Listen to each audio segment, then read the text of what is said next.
Bonsoir à tous, c'est Achille Boris, votre humble serviteur, et aujourd'hui nous parlons toujours entrepreneuriat. Aujourd'hui nous allons voir comment rédiger un business plan ou plan d'affaires.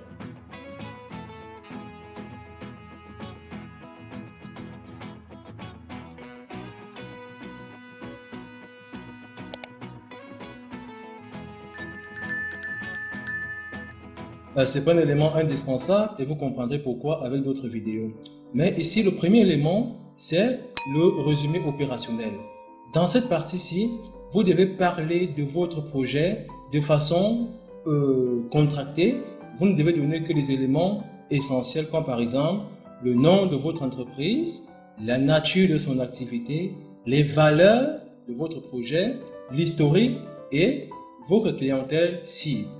Le deuxième élément dans votre business plan, c'est de présenter l'équipe fondatrice. Alors ici, qu'est-ce que vous devez mettre?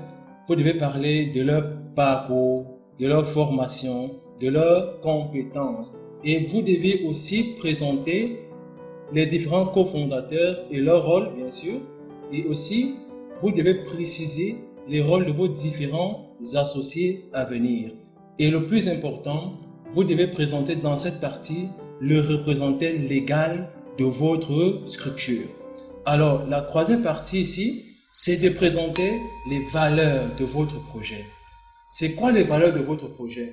C'est-à-dire, qu'est-ce qui vous a motivé à créer votre entreprise? Alors, quel sera son impact sur le plan social? La quatrième partie, c'est l'étude de marché. Alors ici, on a trois éléments. L'offre. Vous devez connaître la concurrence, connaître ce que la concurrence donne déjà aux clients et également connaître la stratégie commerciale de la concurrence. Le deuxième élément inclus sur cette partie, c'est-à-dire sur la partie d'étude de marché, c'est la demande. Ici, vous devez connaître quels sont les besoins de vos clients. Alors, quel est le pouvoir d'achat de vos clients? Je ne peux pas concevoir une entreprise qui va peut-être commercialiser des drones, mais et dire que ma clientèle cible, ce sont des étudiants. On sait que les étudiants n'ont pas d'argent. Donc, vous devez connaître le pouvoir d'achat de votre clientèle. Également, vous devez connaître dans cette partie ce que la concurrence n'offre pas encore. Alors, comme cinquième élément ici, vous devez définir votre stratégie commerciale.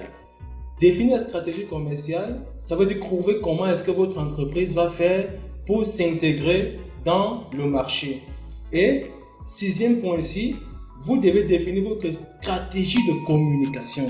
La communication, c'est l'élément le plus important d'une entreprise. C'est-à-dire, vous devez définir comment est-ce que vous allez faire pour faire la publicité de votre entreprise. Par exemple, vous allez créer un site web, vous allez créer une page Facebook, vous allez partir dans les chaînes de télé, distribuer des flyers et tout ce que vous connaissez. C'est ça la stratégie de communication. Et le septième élément ici, c'est ce qu'on appelle le business model ou encore business plan model. C'est dans cet endroit où vous parlez de tout ce qui est financier. C'est-à-dire vous précisez le coût de votre projet, vous faites des prévisions pour savoir combien est-ce que vous allez gagner et tout et tout. Donc c'est dans cette partie que vous abordez la question financière de votre projet. Et le huitième point ici, c'est de choisir la forme juridique de votre entreprise. Vous savez, on a plusieurs types d'entreprises.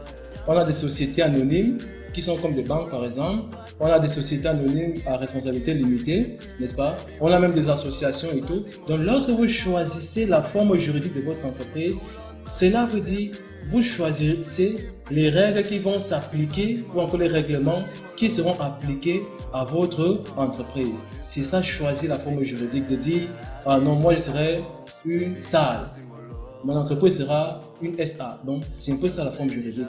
Et le dernier point maintenant, c'est la recherche des financements. Aujourd'hui, nous avons fini avec ces éléments indispensables à mettre dans un business plan. Dans des prochaines vidéos, nous allons vous dire comment est-ce qu'il faut faire pour avoir un financement de la part d'un établissement financier.